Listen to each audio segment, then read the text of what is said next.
দুজন ব্যক্তির ঘটনা পড়লাম। একজন ব্যক্তি প্রচণ্ড রকম আবেদ, প্রচুর ইবাদত করে। আপনারা জানেন ইবলিসও কিন্তু আবেদ ছিল, ইবলিস কিন্তু প্রচুর ইবাদত করেছে। এখন ওই ব্যক্তির একজন বন্ধু ছিল, এটা বানু ইসরাইলের ঘটনা। তো সেই বন্ধু পাপী ছিল, বিভিন্ন কবিরা গুনাহ করত।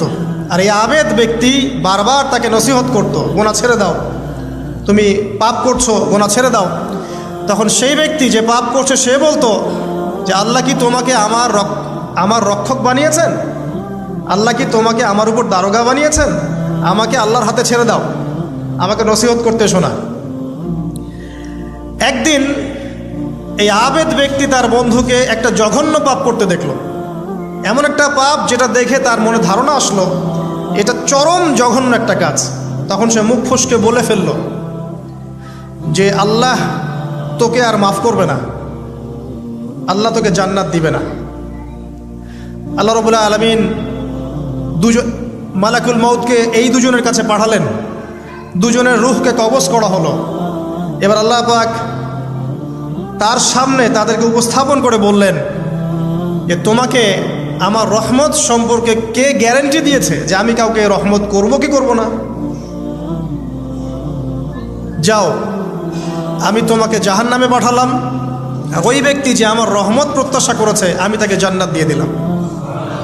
দেখুন, এই হাদিসটা শুনলে মনে হয় বাহ্যিক হয়তোবা মুখের একটা কথার কারণেই সে জাহান্নামে চলে গেল। আসলে বিষয়টা এমন নয়। বিষয়টা আমি আপনাকে বোঝাচ্ছি। বিষয়টা হচ্ছে ইবলিসের মতো।